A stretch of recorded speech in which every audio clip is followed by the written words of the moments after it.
కృష్ణుడు ధర్మరాజు దగ్గరికి వచ్చి, భీముడు నకులుడు వెళ్తున్నారు. భీముడు అశ్వత్థామతో పోరాడితే అశ్వత్థామ దగ్గర బ్రహ్మాస్త్రం ఉంది.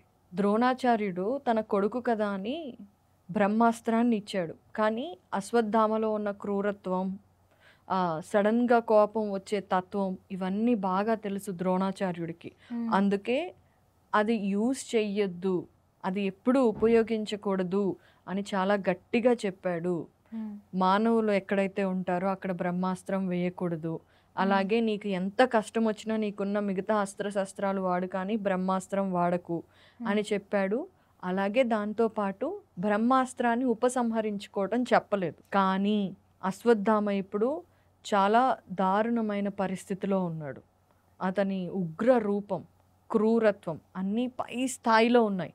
ఇప్పుడు అతను బ్రహ్మాస్త్రాన్ని వదిలినా వదులుతాడు. అసలు అశ్వత్థామ ఎంత దారుణమైన మనిషో నీకొకటి చెబుతాను అని చెప్పి కృష్ణుడు చెప్పడం మొదలుపెట్టాడు. అర్జునుడు, సహదేవుడు, అలాగే ధర్మరాజు వింటున్నారనమాట. కృష్ణుడు చెప్పడం మొదలుపెట్టాడు. ధర్మరాజా, ఒకరోజు అశ్వత్థామ నా దగ్గరికి వచ్చాడు. వచ్చి నాతో ఇలా అన్నాడు, కృష్ణ, అగస్త్యుడు బ్రహ్మ నుండి పొందిన బ్రహ్మాస్త్రాన్ని నా తండ్రి నాకు ఇచ్చాడు. నేను దానిని నీకు ఇస్తాను. దానికి బదులుగా నువ్వు నీ చక్రాయుధాన్ని ఇవ్వు అని అడిగాడు అశ్వత్థామ కృష్ణుడిని. అశ్వత్థామ మనసులో ఏముందో కృష్ణుడికి అర్థమైంది. కృష్ణుడు అప్పుడు ఏం చేస్తాడంటే, వెంటనే ఆయన ధనస్సు, చక్రాయుధం, ఇంకొన్ని అస్త్రాలు దగ్గరికి తీసుకువెళ్ళి అశ్వత్థామతో అంటాడు, ఇదిగో అశ్వత్థామ, ఇవన్నీ నా అస్త్రశస్త్రాలు. వీటిలో నువ్వు ఏది ప్రయోగించగలవో నీ శక్తిని అనుసరించి నువ్వు చూసి అది నువ్వు తీసుకో. నాకేమి నీ బ్రహ్మాస్త్రం అవసరం లేదు అంటాడు. అశ్వత్థామ చాలా పొగరుగా చక్రాయుధాన్ని ముందు ఎడం చేత్తో ఎత్తడానికి ప్రయత్నిస్తాడు. అదేం అసలు ఇంచు కూడా కదలదు అనమాట. అప్పుడు మళ్ళీ కుడి చేత్తో ప్రయత్నిస్తాడు దాన్ని ఎత్తాలి అని, అస్సలు కదలదు. ఇలా కాదు అని రెండు చేతులతో చాలాసేపు కుస్తీ పడతాడు. ఒక్క ఇంచు కూడా అది కదలలేదు. ఇక ఏం చేయాలో తెలియక మళ్ళీ కృష్ణుడు అక్కడే నిల్చొని చూస్తున్నాడు చిన్నగా నవ్వుకుంటూ, కానీరా కానీ అని. అయితే అశ్వత్థామ ఇంకా చెమటలు పట్టేశాయి, ఏం చేయలేక ఇంకా అక్కడికి వచ్చి, సరే నీ అస్త్రం నాకు రావట్లేదు, నేను తీసుకోలేను అని అంటాడు. అంటే కృష్ణుడు నవ్వి, సరే నేను రుక్మిణితో కలిసి హిమవత్ పర్వతంలో 12 సంవత్సరాలు ఘోర బ్రహ్మచర్యాన్ని అనుసరిస్తూ ఎంతో తపస్సు చేసిన తర్వాత పుట్టిన ప్రద్యుమ్నుడు కూడా ఇప్పటి వరకు నన్ను ఈ చక్రాయుధాన్ని అడగలేదు. నా అన్న బలరాముడు కూడా అడగలేదు. మా యాదవ్ వంశంలో ఉన్న ఎంతో మంది గొప్ప వాళ్ళు కూడా ఎప్పుడూ అడగలేదు. నా కొడుకు సాంబుడు కూడా అడగలేదు. నువ్వు ఇంత ధైర్యంగా అడిగావు, శ్రీ చక్రాయుధంతో ఏం చేయాలనుకుంటున్నావు నువ్వు అశ్వత్థామ అని అడుగుతాడు. ఇప్పుడు అశ్వత్థామ చాలా పొగరగా ఏం చెప్తాడంటే, కృష్ణ, నేను నీతో యుద్ధం చేయాలనుకుంటున్నాను ఈ చక్రాయుధం తీసుకొని అని చెప్తాడు.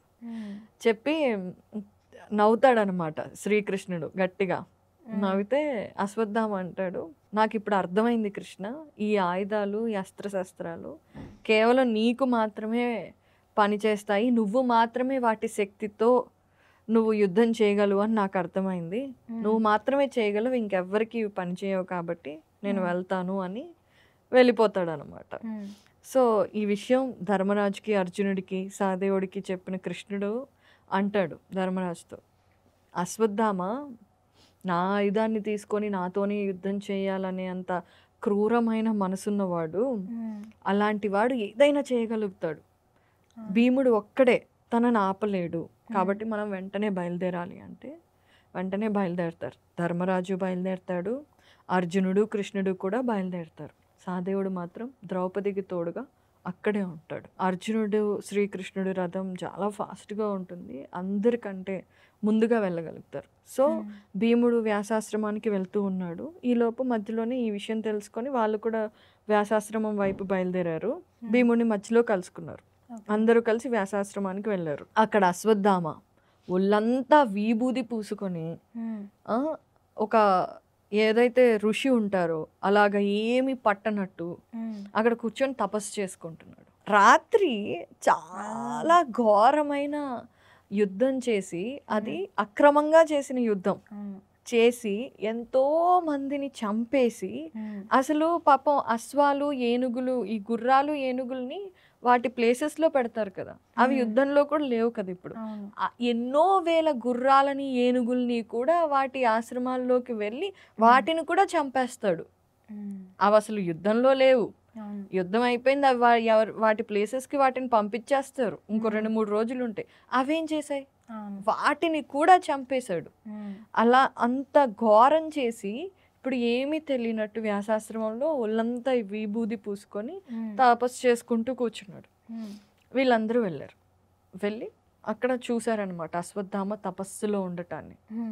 ఆ తర్వాత ఏం జరిగింది ఏంటి అని నెక్స్ట్, అసలు అశ్వత్థామ బ్రహ్మాస్త్రం ఎందుకు ప్రయోగించాడు అనేది నెక్స్ట్ ఎపిసోడ్లో చూద్దాం.